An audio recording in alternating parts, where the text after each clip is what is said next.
Hello friends, so RBI एक बार और sovereign gold bond लेकर के आ गया है। इसके पहले मार्च में डेट थी सोवरियन गोल्ड बॉन्ड की और अब जो डेट है वो है 19 जून से लेकर के 23 जून तक, यानी कि पूरे 4 दिन।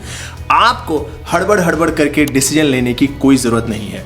आप आराम से सोच के अपने फाइनेंशियल गोल के हिसाब से आप डिसीजन ले सकते हो। सो इस वीडियो में हम इसी गोल्ड के बारे में एंड थोड़ा बहुत गोल्ड बॉन्ड के बारे में देखने वाले हैं। जब भी गोल्ड इन्वेस्टमेंट की बात होती है ना, इंडिया में गोल्ड बहुत ही ज़्यादा एक इम्पॉर्टेंट एसेट क्लास आप कह सकते हो, जिसमें ऑलमोस्ट हर फैमिली कहीं ना कहीं इन्वेस्ट करने के लिए देखती है। सो गोल्ड में जब भी आप इन्वेस्ट करने के बारे में सोचते हो तो 3 तरीके से आप कर सकते हो। पहला है फिजिकल गोल्ड, जो कि काफ़ी नेचुरल तरीका है, सदियों से चला आ रहा है और लोग उसका इस्तेमाल करते हैं।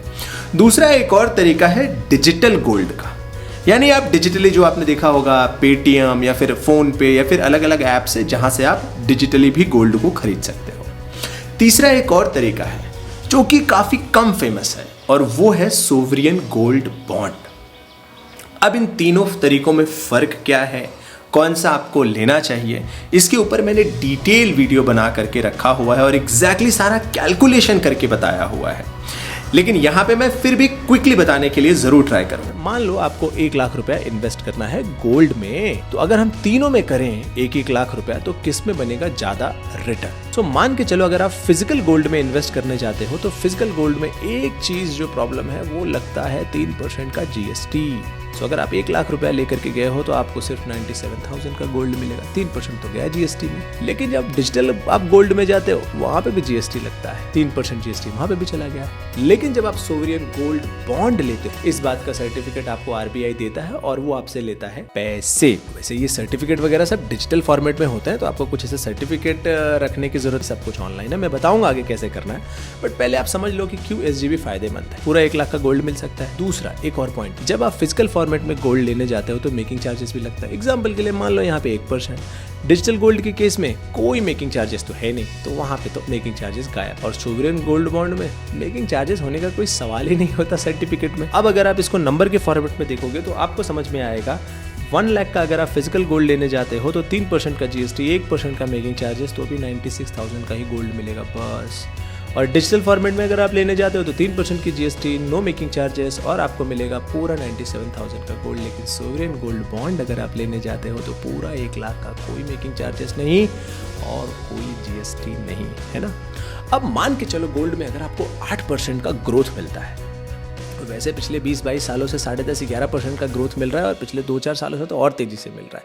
लेकिन हम फिर भी लॉन्गर होराइजन के लिए 8% का मान के चलते हैं, क्योंकि पिछले 100 सालों में लगभग 8.5% का ग्रोथ है गोल्ड का। सो चूंकि हमें 96,000 का ही गोल्ड मिला था और यहाँ पे 97,000 का और यहाँ पे 1 लाख का, तो इसको ज़रा सा हम देखते हैं कि 8% के हिसाब से कैसे आगे बढ़ता है। बाय द वे एक इंपॉर्टेंट बात मैं आपको बता दूं, सोवरियन गोल्ड बॉन्ड में यानी कि एसजीबी में आपको 2.5% एक्स्ट्रा मिलता है हर साल, आपके अकाउंट में क्रेडिट हो जाता है आपके कैपिटल पे। अगर आपका 1 लाख रुपए का गोल्ड यानी कि सोवरियन गोल्ड बॉन्ड आपने लिया है तो 2.5% यानी कि 2,500 रुपया आपके अकाउंट में हर 6 महीने के हिसाब से क्रेडिट हो जाता है, यानी कि 2.5% extra benefit apart from the gold का ग्रोथ। सो पहले तो बेस इफेक्ट आ गया कि यहाँ पे 96,000 का ही गोल्ड मिला, उस पर 8% आ भी गया एक साल में ग्रोथ, तो 1,03,000 ही हुआ टोटल आपका वैल्यू।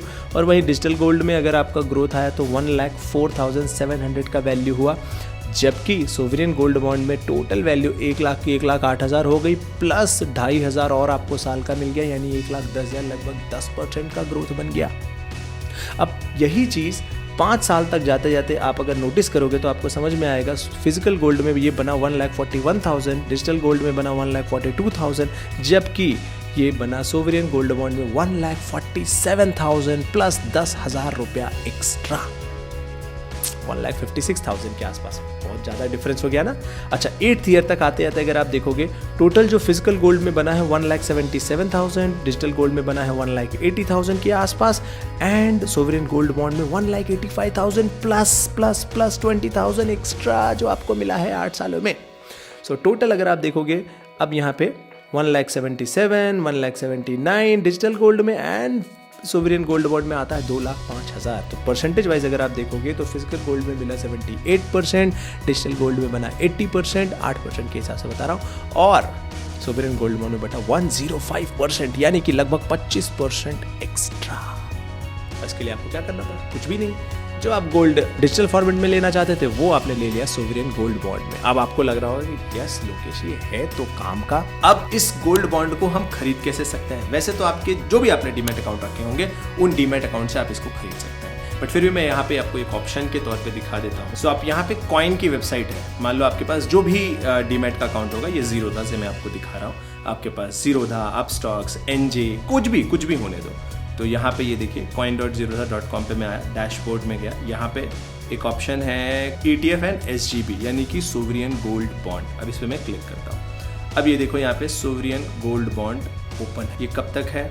23 जून तक है, और प्राइस क्या है? 5,876 रुपीज़ पर ग्राम, यानी आपको मिनिमम अगर लेना है तो 1 ग्राम आपको लेना है। सो अब यहाँ पे ये देखो मैं बाय पे मैंने प्लेस ऑर्डर पे क्लिक किया। अब यहाँ पे यूनिट, जितने यूनिट मैं चाहता हूँ, +1 2 3 4 5 6, वैसे आई थिंक कुछ 4 kg तक का ही मैक्स लिमिट है, बट उतना कोई रेयर ही पहुँच पाएगा, तो आपको लिमिट का टेंशन लेने की ज़रूरत नहीं। आपको जितना चाहिए यहाँ से आप अपने हिसाब से ले सकते हो। अब मैंने यहाँ पे मान लो जो भी मार्किंग किया उसका कन्फर्म करूँगा तो ये यहाँ पे अमाउंट भी आ गया, ये अमाउंट डिडक्ट होगा और ये गोल्ड बॉन्ड मेरे नाम पे रजिस्टर हो जाएगा। सो ये तरीके से आप गोल्ड बॉन्ड को आसानी से ले सकते हो। अब एक क्वेश्चन और भी जो काफ़ी कॉमन है और माइंड में आता है कि लेना भी चाहिए क्या, क्योंकि काफ़ी टाइम से गोल्ड बहुत तेज़ी से भाग रहा है, तो ले या ना ले। तो अब इसको आप ना एक सिंपल सा इस प्रोसेस से समझो। ये मैं आपको गोल्ड प्राइस देखते। अब ज़रा ये गोल्ड प्राइस को यहाँ से देखो। 2017 से गोल्ड धीरे धीरे करके ऊपर आया 2020 तक बहुत तेज़ी से। अब इसके बाद क्या हुआ? 2020 के बाद 20% का करेक्शन आया। अब वो करेक्शन को कंप्लीट करते करते फिर से ये टॉप, इसने नया टॉप बना दिया। अब अपने टॉप से जरा 1 ईयर को देखते हैं। यहाँ से अगर मुझसे आप थोड़े टाइम पहले पूछते, 10 दिन पहले पूछते ना, तो मैं बोलता है रुक जा, थोड़ा सा रुक जाता है। बट अभी मैं ये ध्यान से देख रहा हूँ कि थोड़ा बहुत 3-4% ऊपर से नीचे आया है। वैसे भी अगर आप 8 साल के लिए लेना सोच रहे हो तो आप इसको लेकर के रख सकते हो। बट क्या मैं लेने वाला हूँ? आंसर है नहीं, मैं नहीं लेने। मैं गोल्ड में उतना ज़्यादा इन्वेस्ट नहीं करता हूँ। कभी कभार मुझे ऐसा लेना रहा तो 1-2, इससे ज़्यादा मैं बॉन्ड भी नहीं लेता हूँ, ऐसे बस ले करके छोड़ देता हूँ। और वैसे भी अगर इस बार आपको ऐसा लग रहा है कि अच्छा ये रैली बहुत लंबी आई है यहाँ से, है ना, मार्च से जो रैली आई है कितने परसेंट की, लगभग 10-11% की ये जो रैली आई है, और ये स्लो डाउन होगी, अगर आपको ऐसा लग रहा है तो 3 महीने बाद फिर से आएगा बॉन्ड। अगर मैं डेट आपको बताऊं, सो आप ये एक तो करंट डेट हो गई जो अभी की चल रही है ना, आप ये स्क्रीन पे देख सकते हो, और नेक्स्ट डेट जो है वो सितंबर में आने वाली है। को लगता है कि अगर हाँ इसमें थोड़ा सा करेक्शन आएगा या आ सकता है या पॉसिबिलिटी है तो आप सितंबर वाले में ले सकते हो।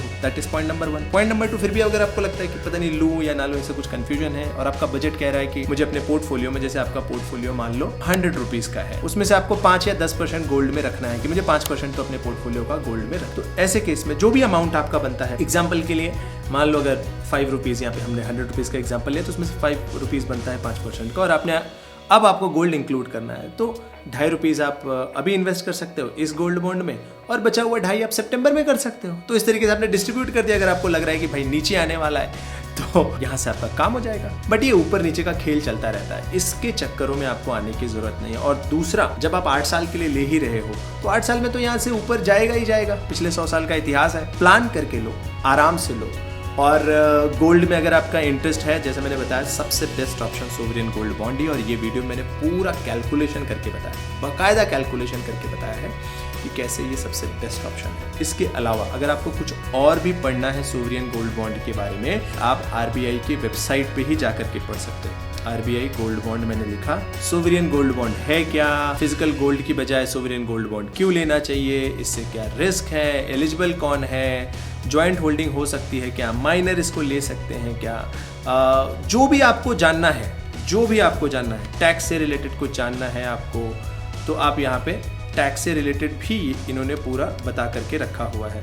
Interest on the bonds will be taxable as per the provision of income tax. The capital gain, ये जो है हैज बीन एग्जेम्प्टेड, यानी कि जो कैपिटल गेन हो, जो गोल्ड पे गेन आएगा, वो उस पर कोई टैक्स नहीं है अगर आप पूरा 8 साल होल्ड करके रखते हो। तो आप यहाँ पे सारे के सारे जो आपके क्वेश्चंस हैं वो यहाँ पे आंसर उसका है।